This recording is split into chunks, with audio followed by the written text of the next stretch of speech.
What's up, guys? Welcome back to Choose Andy MMA, your home for all things MMA. Guys, what the fuck is up with Ilia Topuria, honestly?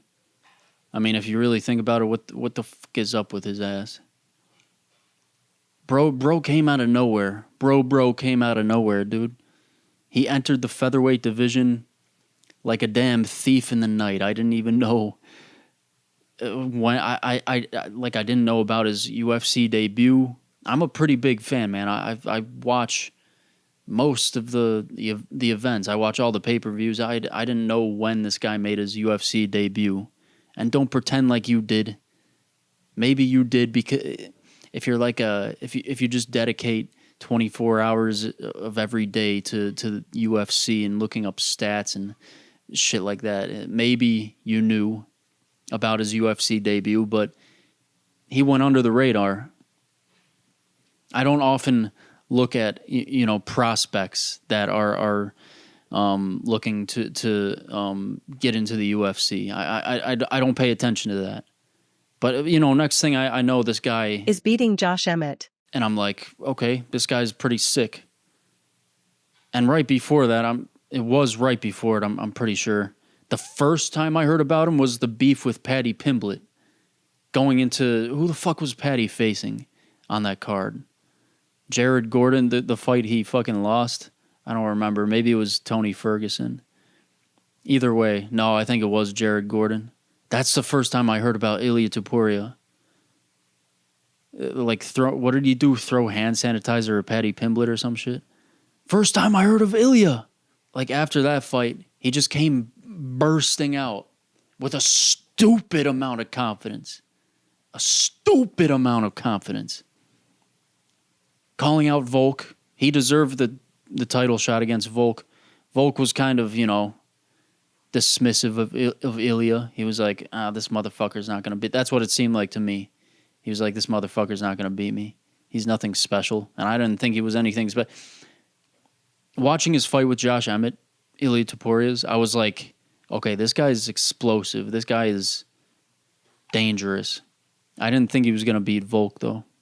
This guy comes out of nowhere. He's saying, no one can beat me. I have all the fucking skills. No one stands a chance. And then he posted a video on Instagram before he even won the fight, talking about him winning the fight and becoming champion, and updated his record on his Instagram account to, being an undefeated record after beating Volk, even before the fight. A stupid amount of confidence, dude. Came out with so much confidence and forced us to jump on the damn bandwagon, and forced us to like him, to make him a star, and it fucking worked. Now he's a huge star.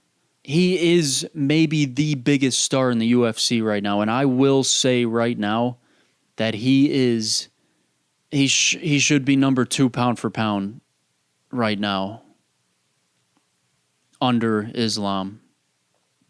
In my opinion, it should be Islam, Ilia, and then John Jones. Ilia Topuria is good as fuck. He's confident. He's a big star. And his rise, dude, like, what the fuck? We've never seen this before. This is the biggest rise of a fighter I've ever seen. And yeah, we've seen fighters, rise quickly. But we saw this guy, this motherfucker, rise from not being known at all to being the biggest star in the UFC in, I want to say, 2 or 3 fights. We've never seen that before. And that is ridiculous. And he deserves everything he's getting, honestly. Because he fights like how Sean Strickland says he fights. I just saw a YouTube video called Ilia Topuria fighting how Sean Strickland talks. To the death, Sean Strickland always says. And then he goes out and jabs and teeps. We all know this. Ilia Topuria fights. He brings it. And that's why he's deserving of this meteoric rise. And he's deserving of everything he's getting.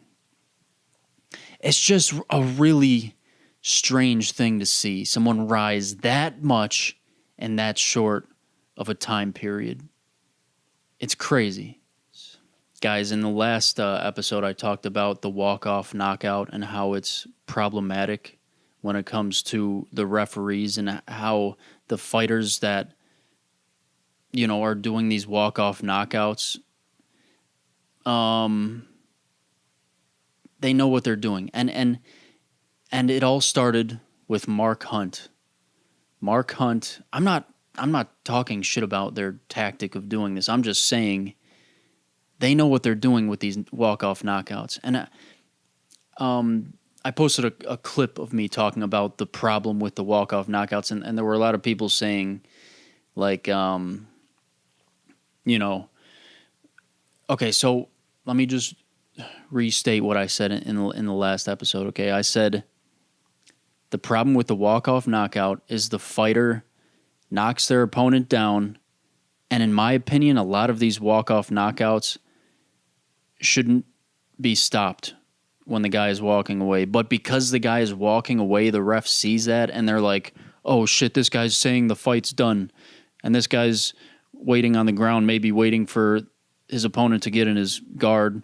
But right now the guy's walking away. Shit, should I just stop it? I feel pressured to stop it. Okay, it's over.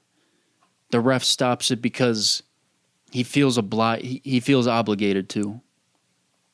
That's the problem with the walk-off knockout. The refs have a hard job.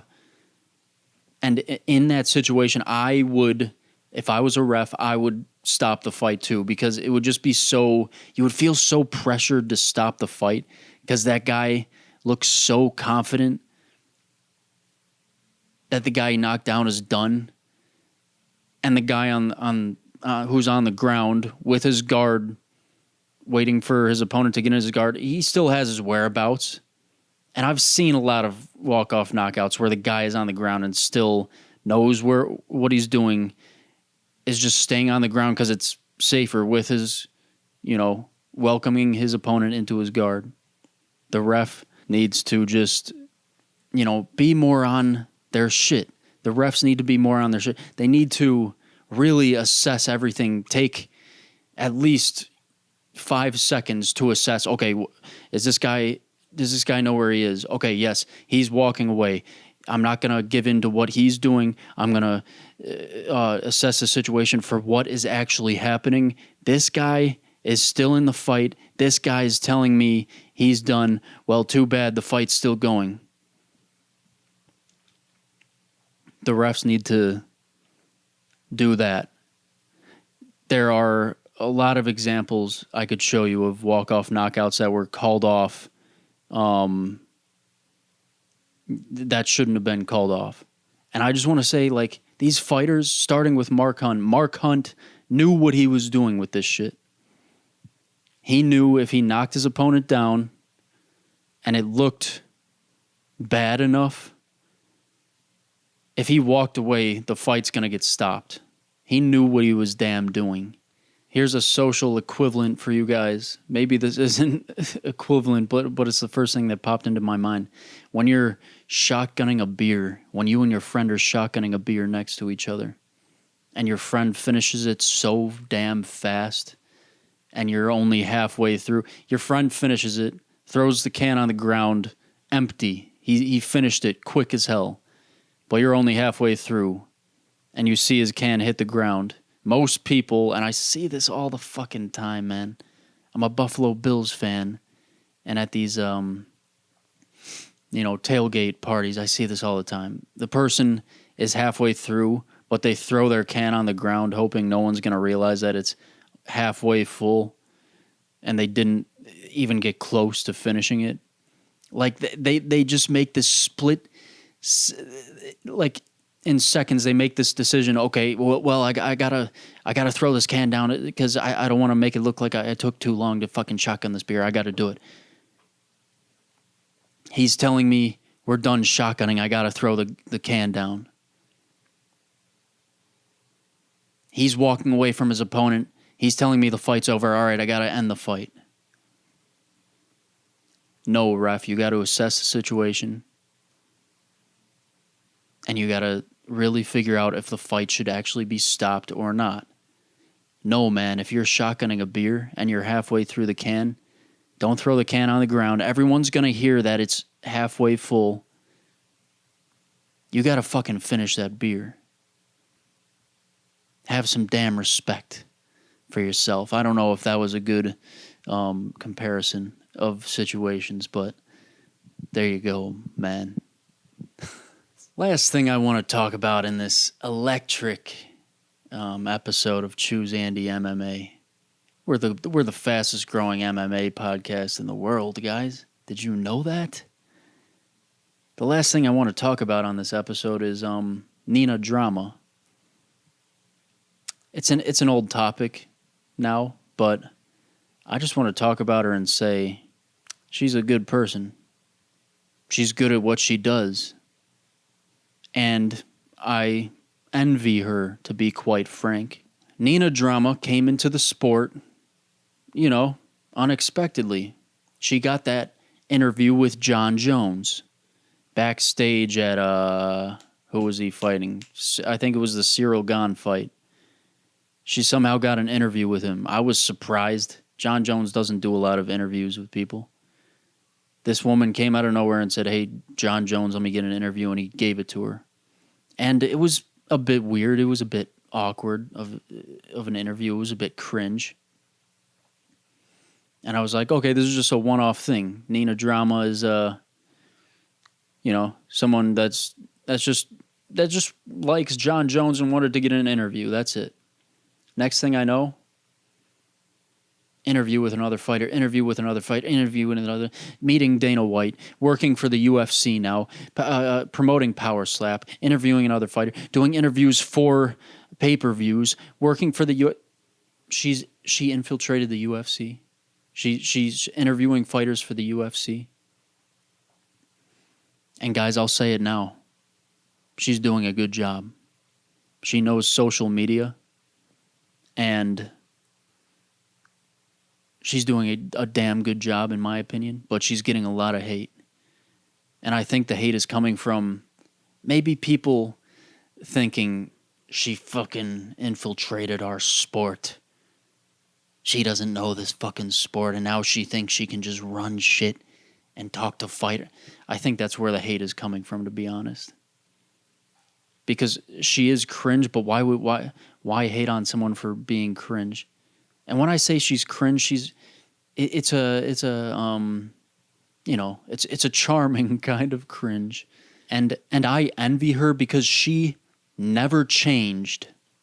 She must have thick ass skin, because from the Jon Jones interview to now, she never changed. Even with all the hate she's getting. She's still acting awkward and cringe. She's not trying to be like cooler or any different than how she was in her first interview. And that is admirable. And I guarantee you, anybody that hates on her, all the haters, if they met her in real life, first off, if she knew, what the hater said about her, and they knew that she knew, they would be fucking trembling in their boots fucking facing her, first off. And second off, if any one of those guys, met her in person, they would probably like her a lot. She's obviously a really likable person, because if she wasn't, these fighters wouldn't be, jumping on doing interviews with her. The UFC wouldn't have hired her. She's likable. She's herself. And she's been herself through everything that's been coming at her. She's good at her job. She's good at social media. She has a really unique approach to interviewing fighters. She's actually funny. Like, she's actually funny, guys. I'm not going to pretend like she's not. She had some funny fucking shit I've seen. Sometimes, it's a little half-baked humor. Could be a little better, but she's funny. She's attractive. That's kind of beside the point. But yeah, I just wanted to talk about her and defend her like a damn simp. I think we'll leave it at that, guys. See, guys, this podcast is just, I don't necessarily talk about current events in the MMA space. I just talk about things that hold up over time, topics that can hold up over time, that are just on my mind, have been on my mind.